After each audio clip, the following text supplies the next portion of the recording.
अस्सलाम वालेकुम। शराए दस्तूर से मैं हूं अब्दुल क़य्यूम सिद्दीकी और आप हैं AQS के साथ। आज की जो अहम खबरें हैं वो ये हैं। नंबर एक, पहले तो ये है कि सुप्रीम कोर्ट ऑफ पाकिस्तान में जो जजेस कमेटी है उसमें जो तब्दीलियां हुई हैं, जैसे सरदार तारिक मसूद से की रिटायरमेंट के बाद उसका नोटिफिकेशन आया, यानी कि अब जो प्रैक्टिस एंड प्रोसीजर एक्ट के बाद माफ़ कीजिएगा, जो जजेस कमेटी थी यानी कि चीफ जस्टिस पाकिस्तान काजी फाइसा, सैयद सरदार तारिक मसूद और मंसूर अली शाह, तो अब उसमें क्योंकि सरदार तारिक मसूद साहब जो हैं वो रिटायर हो गए हैं, तो अब उनकी जगह जस्टिस मुनीब अख्तर जो है अब उस कमेटी का हिस्सा होंगे। दूसरा, इस्लामाबाद हाई कोर्ट के अंदर साइफर और तोशाखाना केस जो है उसकी समातें हो रही हैं और भी बहुत कुछ। इमरान खान से मुलाकात क्यों नहीं करने दे जा रही, ये है। लगता है कि इस्लामाबाद हाई कोर्ट जो है वो अब सिर्फ इसी काम के लिए रह जाएगी कि वो ये देखती रहे कि हाँ, इमरान खान साहब से किसकी मुलाकात हुई है, किसकी नहीं, किस कैदी की मुलाकात हो रही है, किसकी नहीं हो रही है। दूसरा, इलेक्शन कमीशन ऑफ पाकिस्तान ने कौमी असम्बली की 6 और जो सूबाई असम्बली की 12 या 15 नशिस्तें हैं उन पर 21 अप्रैल को ज़िमनी इंतखाबात कराने का जो है वो अनाउंसमेंट कर दी है। दूसरी तरफ अली अमीन गंडापुर जो हैं उनके भी एक तरफ इलेक्शन कमीशन ऑफ पाकिस्तान में डिसक्वालिफिकेशन का केस दाखिल किया गया और वो ये है कि उन्होंने अपनी कोई प्रॉपर्टी है वो अपने जो गोशवारे हैं उसमें जाहिर नहीं की है, तो लिहाजा वो उन्होंने मिस डिक्लेयर किया है। और इसी दौरान अली अमीन गंडापुर की मुलाकात, जिस वक्त हम अपना ये व्लॉग रिकॉर्ड कर रहे हैं, वो अली अमीन गंडापुर इस्लामाबाद में है और वज़ीर आज़म हाउस में वज़ीर आज़म शहबाज शरीफ से उनकी मुलाकात जारी है। तो इन सारे इश्यूज़ पे बात करेंगे। मेरे साथ हैं आज हमारे नए मेहमान, मेरे प्यारे दोस्त कुलीग अवैस यूसुफज़ई। अवैस यूसुफज़ई जो हैं उनका तारुफ ये कि इस्लामाबाद हाई कोर्ट को बड़ी जाफशानी से कवर करते हैं। बहुत सारे ट्रायल इन्होंने कवर किए हैं, एहतसाब अदालतों में भी और अपना हाई कोर्ट्स के अंदर भी। वो पनामा ट्रायल हो, वो इमरान खान का तोशाखाना ट्रायल हो और दूसरे तीसरे ट्रायल जो हैं, तो बड़ा तजर्बा है इनका भी अदालतों को देखने का और तवील अरसे से इस्लामाबाद हाई कोर्ट के अंदर होने वाली चीज़ों को पर नज़र रखे हुए हैं, उनको रिपोर्ट करते हैं। वैसे कैसे हैं आप? बिल्कुल ठीक, बहुत शुक्रिया सिद्दीकी साहब। कैसा लग रहा है AQS लाइव में आके? AQS लाइव में आपने थोड़ा सा चेंज किया है तो सेटअप अच्छा है। अच्छा है, अच्छा लग रहा है ना। अच्छा, वैसे ये इस्लामाबाद हाई कोर्ट में कौन कौन से अहम मुकदमात जो हैं वो आने वाले दिनों में लगे हुए हैं? हम किसी आम आदमी के मुकदमे को तो हमें हम समझते ही नहीं है, गो कि उसके अंदर भी वही लॉ पॉइंट इन्वॉल्व हो जो कि इमरान खान साहब के मुकदमे के अंदर है। देखिए, जो इस्लामाबाद हाई कोर्ट में मुख्तलिफ बेंचेस में केसेस चल रहे हैं, जैसे आज भी 7-8 मुख्तलिफ केसेस जो हमने रिपोर्ट किए, तो उसमें जो मेजॉरिटी ऑफ केसेस हैं वो इमरान खान से मुतल्लिक हैं। किसी ना किसी तरह से जो उनका लिंक है वो इमरान खान से जुड़ता है। मिसाल के तौर पे जो एक इमरान खान की अपील है साइफ़र केस में और तोशाखाना केस में, एक तो वो मरकज़ी अपीलें आज समाअत के लिए फ़िक्स थी, उन पर समाअत हुई। इसके अलावा इमरान खान से मुलाकात करने के लिए जो मजलिस वहदतुल मुस्लिमीन के सरबराह हैं, उन्होंने एक दरख्वास्त दी थी कि उनसे मुलाकात कराई जाए, लेकिन उनकी मुलाकात नहीं हुई। तो उन्होंने एक कंटेम्प्ट पिटीशन फ़ाइल की और उन्होंने कहा कि मैं सुबह 9 बजे उधर वहाँ अडियाला जेल पहुँचा अदालती अहकामात लेकर, जिसमें यह लिखा हुआ था कि पीर को मेरी मुलाकात कराई जाए। तो उन्होंने कहा वो मैं ऑर्डर लेके 7 घंटे मैंने वेट किया लेकिन मेरी मुलाकात नहीं कराई गई। तो उनकी वो कंटेम्प्ट पिटीशन पे जो है जेल सुप्रीडेंट को आज नोटिस जारी हो गए हैं। इसके अलावा जो इस्लामाबाद हाई कोर्ट में मुख्तलिफ लीडर्स आते हैं कि इमरान खान से मुलाकात कराई जाए, उन्हें ऑर्डर मिल जाते हैं और उसके बाद मुलाकातों का सिलसिला शुरू होता है। तो इस जो ऑर्डर्स हैं ये मुलाकातों के, इनको ICA में चैलेंज किया था जेल सुप्रीडेंट ने और उन्होंने कहा था इस तरह तो हमारा सारा काम जो है वो डिस्टर्ब हो रहा है, अदालतें जिस तरह के ऑर्डर कर रही हैं, तो हमने एक प्रोसीजर है और जो हमारे रूल्स हैं उसके तहत चलना है। तो ये भी आज डिवीज़न बेंच के सामने इंट्रा कोर्ट अपील लगी हुई थी, ये भी इमरान खान से मुलाकातों से मुतालिक थी। फिर इसके अलावा एक आप को याद होगा कि नोटिफिकेशन जारी हुआ है होम डिपार्टमेंट पंजाब की जानिब से, जिसमें इमरान खान समेत अडियाला जेल में तमाम जो कैदी हैं उन सब से किसी भी किस्म की मुलाकातों पर पाबंदी आयद कर दी गई है 2 हफ्ते के लिए। तो उस नोटिफिकेशन को चैलेंज किया था आज PTI ने और उस पर भी आज समाअत हुई है। उस पर भी सिंगल बेंच था वो जस्टिस अरबाब मोहम्मद ताहिर का, तो उन्होंने कल के लिए जो है 11 बजे के लिए नोटिस किया है जेल सुप्रीडेंट को। तो इस्लामाबाद हाई कोर्ट में इस वक्त जब जाएं तो इमरान खान के केसेस मुख्तलिफ बेंचेस में नज़र आते हैं और मुख्तलिफ जो लीडर्स हैं वो वहाँ आ रहे होते हैं, टॉक्स कर रहे होते हैं। अभी कल बड़ा इंपॉर्टेंट एक केस जो जस्टिस बाबर सत्तार की कोर्ट में ऑडियो लीक्स का लगा हुआ है, वो दरखास्तें फ़ाइल हुई हैं। एक बुशरा बीबी की जानिब से है जो उनकी अपने वकील यानी लतीफ़ खोसा के साथ एक ऑडियो लीक हुई थी, वो मामला भी है। फिर नजमुस साकिब जो साबिक चीफ़ जस्टिस ऑफ पाकिस्तान के साहबजादे हैं, उन्होंने भी कोई गुफ्तगू की थी और ऑडियो लीक हुई थी, तो उनको पार्लिमानी कमेटी ने समन कर लिया था, जिस पर उन्होंने इस्लामाबाद हाई कोर्ट का दरवाज़ा खटखटाया कि ये मुझे समन नहीं कर सकते थे। तो उस पर जस्टिस बाबर सत्तार मामले को बड़ा जो है गहराई में जाके देख रहे हैं। उन्होंने चेयरमैन पैमरा को भी नोटिस किया हुआ है और उन्होंने ये पूछा हुआ है कि आप आके बताएं कि जो लीक्ड ऑडियोज़ हैं उनका क्या क्राइटेरिया या प्रोसीजर है। अगर वो जो है वेरीफाई नहीं होती तो फिर मीडिया पे नशर कैसे होती हैं, और इनको रोकने के लिए आपने क्या किया है? हाँ तो बिल्कुल ये सारी ठीक हो चीज़ें। अच्छा, लेकिन ये जो अपीलें वगैरह हैं साइफर की और तोशा खाना की, आपने कहा कि मरकज़ी अपीलें लगी हैं। पहले तो ये था कि वो मअतली के लिए होती थी, सज़ा मअतली के लिए अपीलें और बेल के लिए होती थी, लेकिन ये बहुत जल्दी मतलब हाई कोर्ट के पास बाकी सारे काम ख़त्म हो गए हैं, बाकी सारी अपीलें ख़त्म हो गई हैं। वो रवायत ख़त्म हो गई कि 3-3 2-2 3-3 साल के बाद अपील लगती थी, तो अब वो सब मुकदमात ख़त्म हो गए हैं, बस सिर्फ यही रह गए मुकदमे नहीं, उसमें देखने के लिए। देखें सिद्दीकी साहब, ऐसा है कि जब भी कोई अपील फ़ाइल होती है, आपको बेहतर पता है मुझसे कि सज़ा के ख़िलाफ़ जब अपील फ़ाइल हो जाती है तो उसके साथ एक सस्पेंशन भी फ़ाइल होती है, यानी सज़ा मुअत्तली की दरख्वास्त। अमूमन ये होता है, प्रैक्टिस ये है कि सज़ा मुअत्तली की दरख्वास्त टेकअप हो जाती है, मेन अपील पे नोटिस हो जाते हैं, और जब सज़ा मुअत्तली की दरख्वास्त पे कोई ऑर्डर आता है, ज़मानत पे साथ रिहाई हो जाती है, तो वो जो अपील है वो पेंडिंग हो जाती है और अपील के डिसाइड होने तक वो बंदा जो है वो बेल पे होता है। ये एक रूटीन प्रोसीजर और प्रैक्टिस है। फिर बेशक अपील का नंबर 1 साल बाद आए या 1.5 साल बाद आए या 6 महीने बाद आए। इसमें जब समाअत का आगाज़ हुआ तो इसमें किस में, साइफर के केस में या तोशा खाना वाले में? साइफ़र और तोशा खाना केस में जो सज़ाओं के फ़ैसले हैं वो एक साथ चैलेंज हुए हैं। एक साथ ही ये दोनों जो अपीलें हैं वो टेकअप होती हैं, समाअत के लिए मुकर्रर होते समाअत हैं, के लिए मुकर्रर होती इकट्ठी हैं। जब क्लब ये करने। समाअत के लिए मुकर्रर हुई तो इसमें एक दिलचस्प बात ये थी कि बहुत जल्दी मुकर्रर हो गई थी, क्योंकि हमें ये बताया गया है और हमने देखा भी है, ऑब्ज़र्व भी किया है कि जब कोई अपील फ़ाइल होती है तो कम से कम 2 हफ़्ते का टाइम होता है नोटिस होने के बाद, क्योंकि उसकी पेपर बुक्स बननी होती हैं, रिकॉर्ड ट्रायल कोर्ट से मंगवाया जाता है, ये सारी चीज़ें। तो इसमें जब पहली समाअत हुई, एक तो वो जल्दी फिक्स हो गई, उसके बाद नोटिस के बाद सिर्फ 3 दिन का टाइम दिया गया।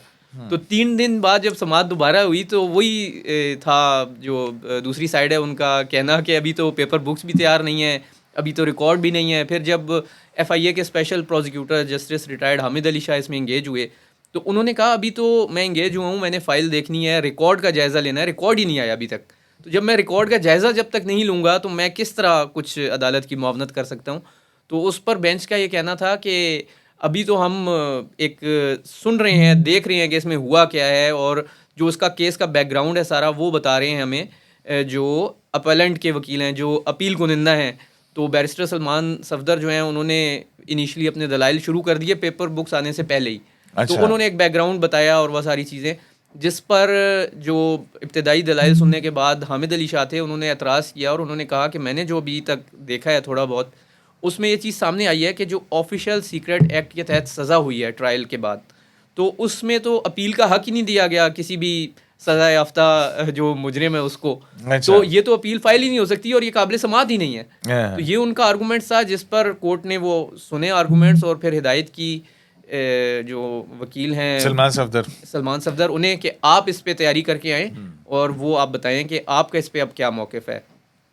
तो आज ये इस्लामाबाद हाई कोर्ट के चीफ जस्टिस आमिर फ़ारूक और जस्टिस मियां गुल हसन औरंगज़ेब के सामने ये मामला था। उन्होंने जब ये टेकअप किया तो बैरिस्टर सलमान सफदर ने अदालत की मुआवनत करते हुए मुख्तलिफ अदालती नज़ीरें पेश की, सुप्रीम कोर्ट के कोई फ़ैसले दिए। जो संगीन गद्दारी केस में परवेज़ मुशर्रफ का केस था उसका भी हवाला दिया। उन्होंने ये कहा कि जब सलमान सफदर साहब उनके वकील थे ना आखिरी दिनों में। अच्छा, तभी वो इसलिए ज़्यादा हवाला दे रहे थे उनका, और वो ये बता रहे थे कि उसमें भी अपील का राइट नहीं था, लेकिन जब कोई अपील का राइट ना हो अगर किसी एक्ट में, तो फिर CRPC जो है उसकी मदद ली जाती है और उसके तहत अपील फ़ाइल की जाती है, क्योंकि उनका ये कहना था कि सुप्रीम कोर्ट की ये जजमेंट है कि जो अपील है वो कंटिन्यूटी होती है ट्रायल की है, उसका तसलसल होता है, तो कोई भी ऐसी सज़ा नहीं होती कि किसी सज़ा याफ्ता शख्स को अपील के हक़ से ही महरूम कर दिया जाए।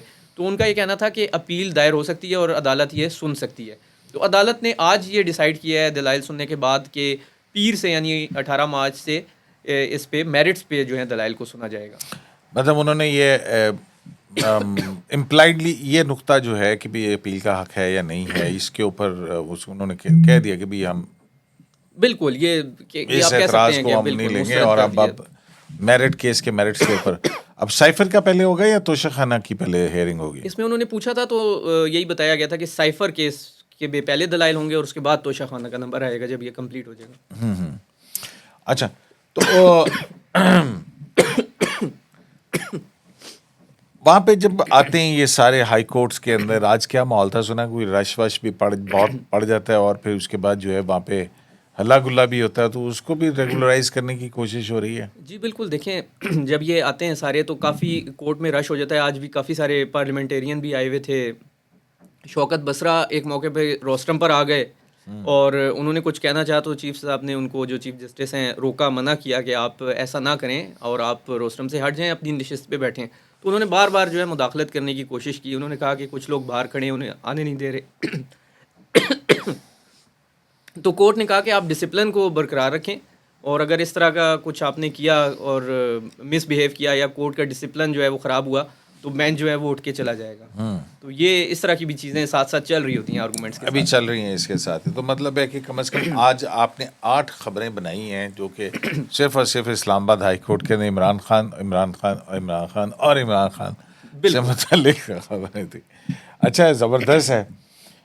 तो जनाब, दूसरी तरफ जो है सुप्रीम कोर्ट में आपको पता है कि जो सीनियरिटी लिस्ट चेंज हुई है, इससे और भी बहुत सारी जो है वो तब्दीलियाँ आ गई हैं। वैसे आपको तो पता है कि इससे जो है वो ना सिर्फ ये कि जुडिशल कमीशन ऑफ पाकिस्तान की हैत भी बदल गई है, सुप्रीम जुडिशल काउंसिल की हैत भी बदल गई है और जो है वो जुडिशल कमीशन की हैत भी बदल गई है और फिर जजेस कमेटी जो है उसमें भी आ गए हैं। अब जस्टिस मुनीब अख्तर अब आ गए हैं। वो आपको पता है ना, प्रैक्टिस एंड प्रोसीजर के बाद अब जो है वो 3 रुकनी कमेटी डिसाइड देखती है करती है मामला को। बिल्कुल। मुकदमात के हवाले से, फिक्सेशन और बिलखुसूस 184(3) के हवाले से। तो अब सुप्रीम जुडिशल काउंसिल में भी बड़ी मज़े की तब्दीली आई है, जहाँ पे जैसे मुज़ाहिर अली अकबर नकवी साहब का मामला तय हुआ है या हल हुआ है या उसके ऊपर जो कुछ आया है, जिसमें उन्होंने कहा बरतरफी करप्शन के इल्ज़ाम पे सुप्रीम जुडिशल काउंसिल ने किए। नईम अफ़गान साहब, जस्टिस नईम अफ़गान जो हैं वो सुप्रीम कोर्ट में आ गए और अमीर भट्टी जो हैं वो रिटायर हो गए। तो इस तरह वो 2 मेंबर भी जो हैं वो सुप्रीम जुडिशल काउंसिल के अंदर अब नए आ जाएंगे। नए आ जाएंगे। बिल्कुल। वो नए आ गए, सरदार तारिक मसूद रिटायर हो गए। तो अब सुप्रीम जुडिशल काउंसिल की हैयत जो बन गई वो बन गई चीफ जस्टिस काजी फैज़ ईसा, मंसूर अली शाह, मुनीब अख्तर और अब जो सीनियर 3 हाई कोर्ट के जज हैं वो आपके आमिर फारूक साहब हैं इस्लामाबाद हाई कोर्ट के और पेशावर के चीफ जस्टिस जो पेशावर हाई कोर्ट के। तो इस अब पेशावर हाई कोर्ट के चीफ जस्टिस मेरा ख्याल शायद अप्रैल के अंदर रिटायर हो रहे हैं क्या? तो फिर ये इसकी दोबारा फिर वो जो भी आएंगे हैयत वो फिर रुकन हो तब्दील हो जाएंगे जाएगी। तो बड़ी इंटरेस्टिंग चीज़ें हैं अब, क्योंकि अभी जो इसलिए है कि जो सुप्रीम जुडिशल काउंसिल ने एक बलूचिस्तान हाई कोर्ट के जज साहब जो हैं उनके ऊपर कार्रवाई शुरू की है और उनको जवाब दाखिल करने के लिए 14 दिन का नोटिस दिया हुआ है। मुझे नाम पता है उनका, लेकिन क्योंकि बताया नहीं गया है तो हम भी एहतियात कर रहे हैं कि ज़रा जो है ना वो होना चाहिए उसमें। तो ये भी एक छोटी छोटी चीज़ सब खबरें थी, मैंने कहा आपके साथ शेयर कर लूँ जहाँ आपने इतनी बड़ी साइफर और तोशाखाना हमारे साथ शेयर किया। तो आप एक दो चीज़ें और भी बताएं ना कि सुप्रीम कोर्ट में क्या हो रहा है। ये बताएं कि ये जो लाइव प्रोसीडिंग दिखाते हैं ये किस तरह तय होता है कि कौन सा केस लाइव आएगा कौन सा नहीं आएगा, क्योंकि कई केसेस होते हैं जो मतलब देखना या सुनना चाह रहे होते हैं शहरी, तो वो हमें नहीं मिलता। ख़ास तौर पे अब शौकत अजीज़ सिद्दीकी साहब का केस दोबारा कब लगेगा या क्या उसका वो कोई करीब है फैसले के? शौकत सिद्दीकी वाले केस में तो जो है वो हेयरिंग मुकम्मल हो चुकी भी है, समाअत मुकम्मल हो चुकी है, उसमें जजमेंट रिजर्व्ड है। ठीक है, तो अब उनकी फैसला आएगी आना है, उसके लिए अनाउंसमेंट ऑफ जजमेंट उसी तरह आएगी काज लिस्ट में। और जी हाँ बिल्कुल। तो अब क्योंकि ये इससे रिलेटेड काफ़ी सारी चीज़ें हैं, चूँकि जुडिशरी के एहतसाब से मतलब वो एस जे सी का इख्तियार, जज का रिटायर होने के बाद या इस्तीफ़ा दे के चला जाए तो फिर वो सारे मामला जो हैं उसमें थे। अभी शौकत सिद्दीकी साहब का तो भी केस जो है बड़ा इंपॉर्टेंट है, क्योंकि ड्यू प्रोसेस उनका यही है, और बेंच के रिमार्क्स भी थे कि उनको ड्यू प्रोसेस नहीं मिला है तो केस समझ आता है। लेकिन उसके अंदर फिर एक नई कहानी शुरू हो गई थी जनरल फैज़ वाली, और वो दूसरी थी जी, उनको फिर फरीक बनाया गया, फिर उन्होंने वो अपना एफिडेविट दिया, इस तरह का। उन्होंने रिबटल दे दिया उस सारे उसका। तो एनीवेज वो जो है मामला भी पेंडिंग पड़ा हुआ है। पेंडिंग इसलिए ऐसे कि जो हेयरिंग तो कंप्लीट हो चुकी है, मेरा ख्याल अब उस पर जजमेंट आनी है। तो बाकी और क्या पूछा था आपने? मैं पूछना चाह रहा था, एक बड़ा मशहूर जो वो सदारती हाँ। रेफरेंस पे राय आई है अभी, उस पे आप बताएं नहीं थोड़ा वो सा कि नहीं, आप कह रहे थे कि ये जो लाइव कवरेज होती वो है भी इसमें था, क्या? और ये हाँ, पहले वो बताएं, फिर सदारती रेफरेंस पे भी थोड़ा सा बताएं कि ये जो जुल्फ़िकार अली भुट्टो के सदारती रेफरेंस पे राय आई है, इस पे मुख्तलिफ जो है वो चहमगोइयाँ हो रही हैं, तनकीद भी हो रही है कि क्या तनकीद इतने है? अरसे बाद ये फैसला आया है तो इन्होंने किया कुछ नहीं, सिर्फ राय दी। तो ये तो राय ही देनी थी उन्होंने, इसमें ऐसा तो कहीं भी नहीं था कि कोई फैसला आएगा। वही अब लोगों को पता नहीं है, लोग जो अब के 186 की जुरिस्डिक्शन के अंदर एक ओपिनियन राय मांगी गई थी। बिल्कुल। अब जो इवन सुप्रीम कोर्ट की जो ओपिनियन है हस्बा बिल के अंदर भी देखें तो वो उसमें करार दिया हुआ है कि ओपिनियन भी बाइंडिंग है कोर्ट्स के ऊपर, अपना बाकी गवर्नमेंट या दूसरी तरह से भी जो है। लेकिन एनीवेज एक तारीख का देखा ना, पूरा भुट्टो का केस जो है वो खुला है, उसके अंदर पूरी लाइव उसकी कवरेज हुई है। तो मेरा ख्याल है कि तारीख की एक बहुत बड़ी गलती थी जो इदारे की, वो उसने कबूल किया और कहा है कि एक मुंतखब वज़ीर आज़म को गलत तौर के ऊपर सज़ा दी गई, उसको वो ड्यू प्रोसेस और वो उसके फंडामेंटल राइट्स मिले नहीं है। तो मतलब मिस कैरेज ऑफ जस्टिस है, ये बहुत बड़ी बात है। लोग तो पता नहीं कुछ भी कहते रहेंगे, तो उनका तो कुछ नहीं है, कहा जा सकता ना। तो और लाइव वाला क्या किस तरह डिसाइड लाइव का जो है वो 184(3) के केसेस, वो कमेटी जो है वो डिसाइड करती है कि भी हाँ कौन सा केस लाइव जाना चाहिए, जो कि अवामी बुनियादी हकूक़ से मुतालिक जो है अवामी मफाद का मामला हो, तो उसके ऊपर ये पॉलिसी यही शायद है अभी तक। और वो भी बेंच 1 की कोर्ट प्रोसीडिंग्स जो हैं उसमें वो फिर वो लाइव भी दिखाई जा सकती हैं और उसको सुप्रीम कोर्ट की वेबसाइट पे डाला जा सकता है। लेकिन जो पर्सनल किस्म की नौयत के मामलात हैं वो नहीं, सही तो है। वो अवामी अहमियत के मुकदमा जो है। तो मेरे ख्याल में अब चलते हैं, क्योंकि अफ्तारी का वेला भी होने वाला है जनाब, बिल्कुल। तो मेरा ख्याल इजाज़त लीजिए। तो जनाब ये कुछ मुकदमात का हवाला आप तक था। शराय दस्तूर से अब्दुल क़य्यूम सिद्दीकी को AQS लाइव से इजाज़त दीजिए।